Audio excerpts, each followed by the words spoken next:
Hello everybody, Roger and James here from the DisKingdom podcast. In this episode, we're going to be talking all about the new LEGO Incredibles video game, which may be officially announced this week, but over the last few days, we've been hearing rumors and stuff for a while, but now we've had like three instances of sort of confirmation of this video game in creation. Because first off, in the Incredibles LEGO sets, which got out early, they were at Walmart in the US. I think they're not due out until the end of next week or the end of this week. Inside of the box, on the back of the instructions, was a advert showing off the game for Xbox One, PlayStation 4, PC, and Nintendo Switch.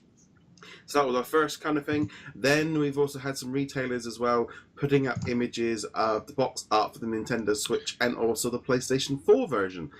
So, and they even had a date for June the 15th, which is when the movie comes out, I think, in the US. So that was definitely confirmation that this was happening. Yep, I don't think you can get much more confirmation without them actually coming out and saying, yes, there is an Incredibles 2 video game.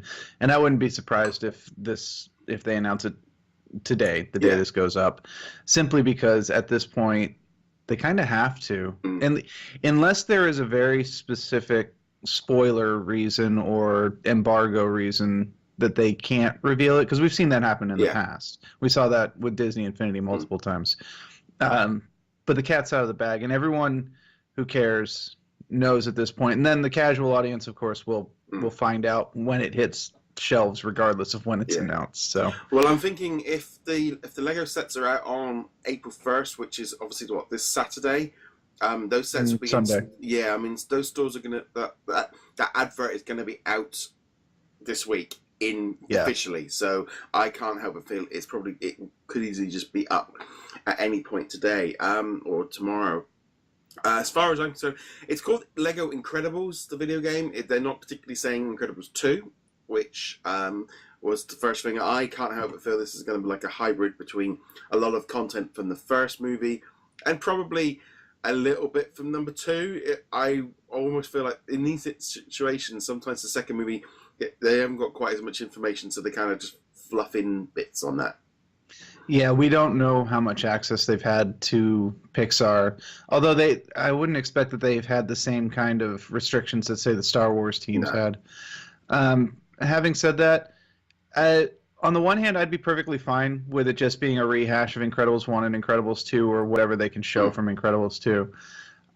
But I'd kind of prefer actually a side story or, even after Incredibles 2 or anything like that. But we'll have to wait and see. I don't think either of those is a bad option at all. It's really interesting. I think the box art, Mr. Incredible is very big, almost like a big thing, like the whole. This Incredible is kind of very stretchy, and then we've even got Frozone on the art as well. So I think that'll be a cool little add-on. I suspect that Frozone is actually going to increase in visibility in Incredibles 2. Obviously, we don't know much about it, but there's been a push for his character, not just in this based on the box art, but in a lot of promotional material and any other games that they've shown up in. I did get a chance to play the new Disney mobile game, Battle something or other. Yeah. I played it very briefly, and Frozone is actually a very important character in that, so it wouldn't surprise me if there was a push to have him be a more significant character, maybe in the movie, maybe just in media, but either way, having him on the box art, having him as a main character, plus his combat will probably be actually more interesting than the others, because he's got like actual projectile abilities. The only one of the Incredibles is Violet, who has the same kind of thing, and hers is very different. So yeah, I think it's going to be good. One thing that has jumped out at me is this June 15th date, because Incredibles, I think, has got a release date schedule which I think is all over the place. The same what they do sometimes. Disney do this because of our summer holidays don't happen till July, so it's a bit later for you. Because what I'm worried about happening with this one is that we might have the same problem that we had with Cars 3 last year, where we had the game released a month later than you. And that's, because it's out 14th of June in the US. Let me just do the UK date. Do July 13th. Yes. See, we've instantly got a month thing, so I'm really hoping they don't do the typical thing of delaying the game a month for like Europeans, because especially now with like eShop and all the rest of it, it's hard to see all that, and just get the game out there. It's not really making too much of a difference. But it happened with Cars 3 last year. Yeah, but it's really not that hard to get around it. No. And heck, even like on the Xbox One store, I bet if you set your region to the United States, you would be able to get it. Maybe through some backhanded stuff. You got to go through a reseller or something. But I remember trying to do that last year with. I ended up getting the game, and they just sat there going, "You've got 30 days till it's out." I'm like, no. It's just. I think it's personally, I just find that to be annoying when I think now, especially with like games, in terms of news and stuff. Most people are reading stories and seeing stuff shared, and the video, the trailers, if they go out on YouTube, out on the map, we all see the same dates that the rest of, that you do, and then it's like, what? And then there's that confusion thing of like, why is it not out yet? And I just feel like they, Disney need to get away from that a lot more, because it's a global community now. Everything's being shared globally, and these release dates are a pain when they go wrong, because it's like, like Coco was out here nearly 3 to 4 months after it was out in the US. By the time it came out over here at the cinema, I'm a bit like, well, I've already had to wait 4 months. I might as well. It's like I've lost the inclination to go see it straight away, because it's old hat. Well, I might as well just wait now. It's the global release system is so archaic and pointless. I mean, the only thing I can figure is there's got to be some sort of legal thing going on there, some sort of agreement between distribution companies. I know, for instance, that Netflix, if any of their originals, the Netflix original content was released in a theater in France, for instance, they would not be allowed to put those movies onto the streaming service for 3 years because of how distributions work in France. So that's the only thing I can figure. I think for the UK, I think it's primarily due to they want to out for the 6 weeks holiday new for the kids to go see. Because why move it to literally the week of the kids' break? That's kind of like, oh yeah, let's boost it up, and it will have a nice run for the 6 weeks then, because it'll be new kind of thing. They did it with Finding Dory, and they did it with Cars. It's not like this is like this happens pretty much every summer movie. Disney release it in June, and the UK get it in July. So that's my little concern personally for this game. Was like, no, don't leave it back. Otherwise, I'll just import it from Amazon or something like that on the Switch. I wouldn't blame you, honestly. No. But it's that kind of thing of, I'm hoping we see a little bit more. I'm hoping we see a trailer and stuff. It's like the playable characters.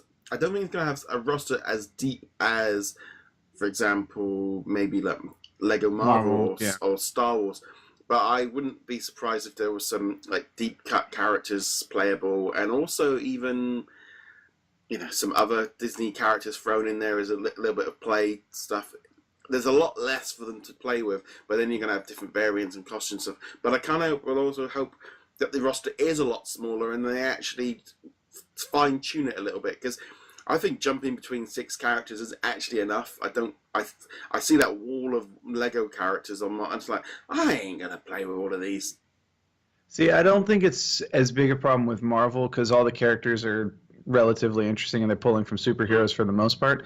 The problem, I think, ends up being like, say, Star Wars, where once you get past the core cast of characters, unless you're a hardcore fan, you're like, who is this guy? Why do I have this droid? Who are these people? They didn't even show up in the movie. Who is this guy?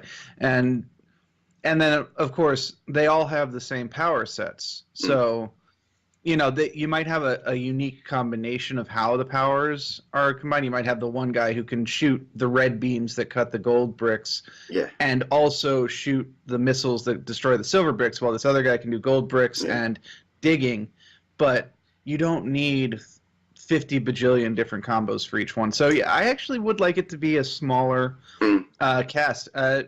maybe not just the Incredibles and Edna Mode and Frozone. Throw a couple other characters in there. They've got plenty that were introduced in the first movie, at least by name. You could even use the ones from the Kate montage. I mean, sure, they're gone, but when has that stopped Lego? I also think as well, like for kids, if it's aimed a little bit younger than Marvel, they might want to keep it a little bit simple. Because even the Lego sets that they've actually physically releasing, the Incredible sets are Disney Junior. They're junior Lego sets, they're definitely aiming at a younger audience. So whether or not that kind of ties into it, I guess we'll find out soon enough. But anything else you want to add on this one? But hopefully we'll probably discuss this a little bit more in a week or two when I think we'll get the information. Yeah, and until we know what the plan is, what the story's going to be, who the characters are going to be, we don't know much. We just know it's coming. And honestly, I'm pretty excited for it. It'll be good to have the superhero, but not Marvel or DC. There was one thing I was thinking. You mentioned other Disney characters. I would like it if they would drop the Big Hero 6 characters in here, because it would fit, even though they're in different universes. Yeah, I think if you're gonna, I think it would be more likely to be it wouldn't surprise me if like Wall-E or Carve Them Up or something like that. Just some of the Toy Story characters. Yeah, just dropped it. I think it's that kind of thing. It should be interesting to see what they do with this one. It'll be nice just to have a new Disney video game, because it'll be a while since we had one, and having played Lego Marvel this week, it'll be nice to kind of play through a new campaign and stuff, which we're going to be talking about later on in the week anyway. Anyway, guys, let us know what you guys think in the comments below. You can get in touch with us in a number of different ways. You can find us on social media like Facebook and Twitter. You can find us on our Facebook group. We even have a Discord channel as well, which we just launched up. You can find us on YouTube. You can find us on all the audio platforms, including Spotify and podcast services. And you can find us over at Patreon as well, where you can help keep the lights on from as little as $1 a month. James, where can they find you? Find me heroiclegacy.com. Guys, thank you very much for joining us. We'll be back soon. Later.